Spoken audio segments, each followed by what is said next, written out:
TV 24 news ವಾಹಿನಿಗೆ ಸ್ವಾಗತ. ಬೆಳಗಾವಿ ಬಾಕ್ಸೆಟ್ ರಸ್ತೆ ಅಭಿವೃದ್ಧಿ ಕಾಮಗಾರಿಗೆ ಜಿಲ್ಲಾ ಉಸ್ತುವಾರಿ ಸಚಿವ ಸತೀಶ್ ಜಾರಕಿಹೊಳಿ ಗುರುವಾರ ಚಾಲನೆ ಕೊಟ್ಟಿದ್ದಾರೆ. ಮಳೆಗಾಲದಲ್ಲಿ ಬಾಕ್ಸೆಟ್ ರಸ್ತೆಯಿಂದ ಹಿಂಡಲಗ ಗಣಪತಿ ದೇವಸ್ಥಾನದವರೆಗೂ ರಸ್ತೆ ಹಾಳಾಗಿತ್ತು. ರಸ್ತೆ ದುರಸ್ತಿ ಪಡಿಸುವಂತೆ ಇಲ್ಲಿನ ಜನ ಹಲವಾರು ಬಾರಿ ಒತ್ತಾಯಿಸಿದ್ರು. ಸಚಿವ ಸತೀಶ್ ಜಾರಕಿಹೊಳಿ ಅವರ ಪ್ರಯತ್ನದಿಂದಾಗಿ ಇಂದು ಅಭಿವೃದ್ಧಿಗೆ ಚಾಲನೆ ನೀಡಲಾಗಿದೆ.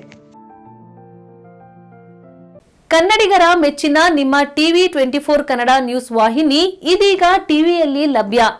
ಕರ್ನಾಟಕ ಮತ್ತು ದೇಶ ವಿದೇಶದ 360 ಡಿಗ್ರಿ ಸುದ್ದಿ ಹಾಗೂ ಉತ್ತರ ಕರ್ನಾಟಕ, ಬೆಳಗಾವಿ, ಬಾಗಲಕೋಟೆ, ಧಾರವಾಡ, ಹಾವೇರಿ, ಗದಗ, ಬಿಜಾಪುರ ಜಿಲ್ಲೆಯ ಕ್ಷಣ ಕ್ಷಣದ ವಿವರವನ್ನ ಪಡೆಯುವುದಕ್ಕೆ ಟಿವಿ 24 ಕನ್ನಡ ನ್ಯೂಸ್ ವಾಹಿನಿಯನ್ನ ಲೈಕ್ ಮಾಡಿ, ವಿಡಿಯೋಗಳನ್ನ ಶೇರ್ ಮಾಡಿ, ಕಮೆಂಟ್ ಮಾಡುವ ಮೂಲಕ ನಮ್ಮ ವಾಹಿನಿಗೆ ಸಹಕಾರ ನೀಡಿ ಮತ್ತು ಚಾನೆಲ್ ಅನ್ನ ಸಬ್ಸ್ಕ್ರೈಬ್ ಮಾಡಿ. Thank you.